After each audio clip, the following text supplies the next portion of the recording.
Hello, my name is Nicole, and thank you so much for taking the time out to listen. Today's message is about spoiled men and women. Spoiled men and women. How did these individuals get this way?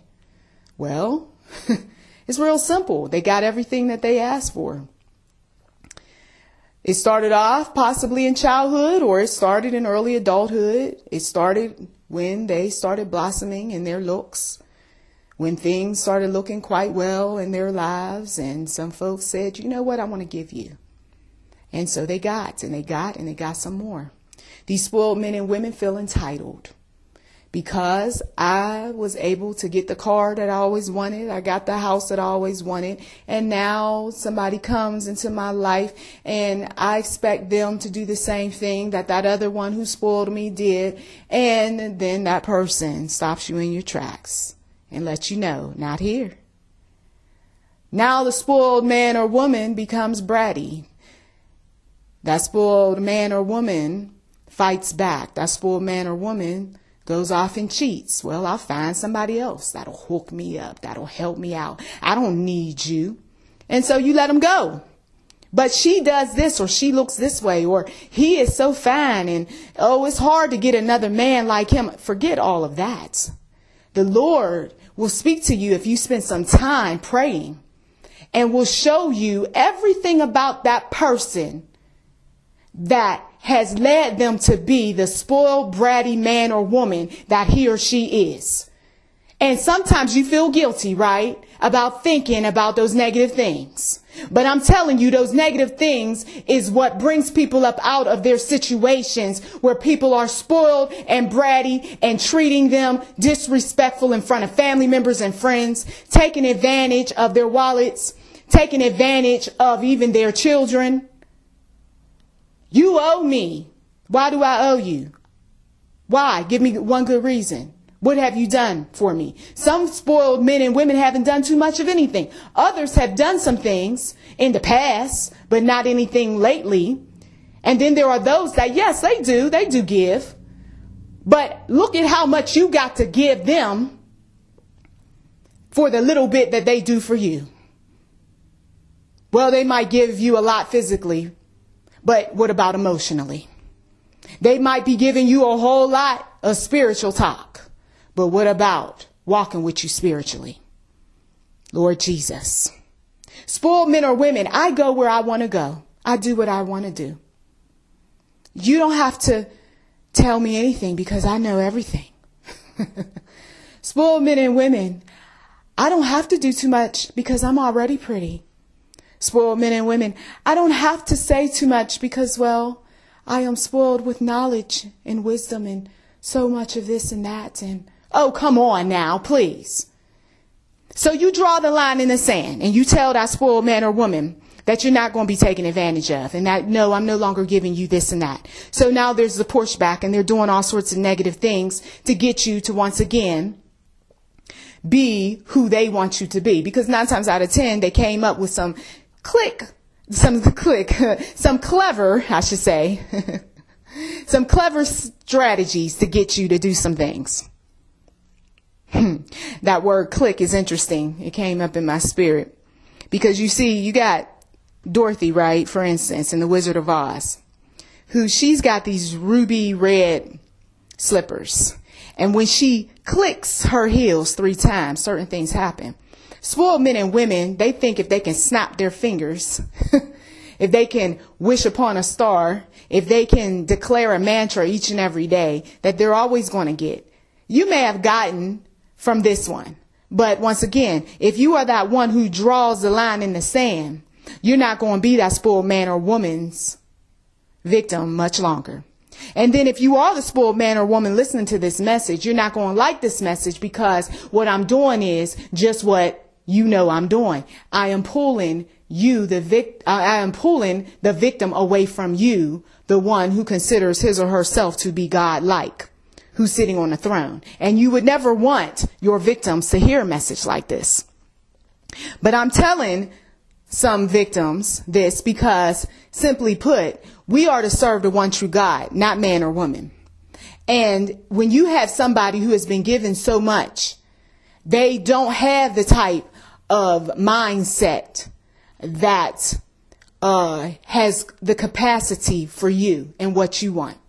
What you want becomes an inconvenience. What you want becomes a burden. Some of them have even said that because they're not getting all of what they feel they're entitled to from you. Because now I got to give up a piece of who I am to serve you. I got to make time for you during the day. I've got to, sacrifice what? All I have been given to help you? Oh, no, says the spoiled man or woman. And when you set up boundaries that say that I am not going to keep giving you and that you've got to get for yourself, that is when you have to you will have to sooner or later let someone go.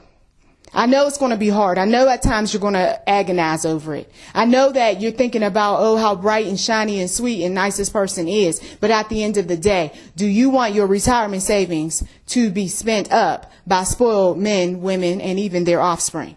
Do you want your life to be miserable, depressed, angry, upset, and all of the above? Because no matter what you do for the spoiled man or woman, here's another thing. They're not satisfied.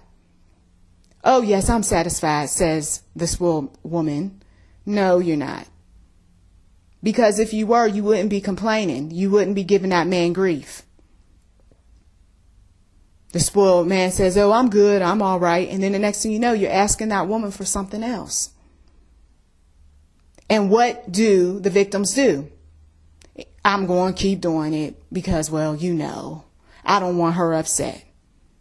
Some people have spoiled people so much to the point where they put themselves in the hospital from being stressed out, stressed about trying to meet that person's needs, working all sorts of hours. Spoiled men and women don't care the type of time that you put in trying to accommodate them. They don't care about all of the speeches that you give them about how you're so burnt out, you're frustrated, you're tired. They don't care. All they care about is, what have you done for me lately? I just did this, that, and the other. Well, I need some more. Spoiled men and women are not only entitled, dissatisfied, but they're also greedy. And that's where it turns some generous people off. I'm not giving to her anymore. Why? Because every time we go out, she always expected me to buy this and buy that. And I don't have that kind of money. I'm going to cut my costs by simply not bringing her along. Spoiled men and women. Never good enough, dissatisfied. And they're often lonely too. Because after a while, that spoiled man or woman has to come up with a way to get people to do for them. And when you get up in age, you don't look so cute. So you're not able to pull those type of people that once spoiled you back again. And you're not able to get fresh unless you're willing to give. And they know that. And so they'll give just enough. And then they'll cut off the giving. And then they'll expect their younger, more attractive partners to do for them. Okay. Yes, it takes a lot of hard work once you get past a certain age and you don't look so hot and you don't feel so hot to get people to do for you. And that's what makes them angry, spoiled men and women, because they saw their heyday. They experienced their heyday or years of people doing for them. And now they're not. So bow your head if you are that one that's guilty as charged. Bow your head if you are the victim in a relationship where somebody's very much spoiled. And ask the Lord to give you the strength to simply say no the next time they ask. To give you the motivation to get some very much needed things taken care of on the house, on the car, things related to your job and elsewhere, rather than focusing on that spoiled man or woman. Make room in your life for quality people, positive people, so that you're not so focused on that spoiled man or woman that you live with. And most of all, ask the Lord to protect you, because we have some spoiled men as well as women who are violent. Some of them are going through a lot mentally, and they don't mind lashing out when they're not getting their way, just like the 2-year-old who throws toys or pushes mom or kicks dad. Okay? And you don't want to be the one having to hurt that person behind their temper tantrums. Because a lot of spoiled men and women, unfortunately, are immature. There are men and women who haven't grown up. Thank you, as always, for taking time out to listen to this message. Please do check the description box for anything that might be of interest. You've been listening to YouTube Interim Enterprise 7. Feel free to subscribe, like, comment, and we do welcome giving. Blessings to you.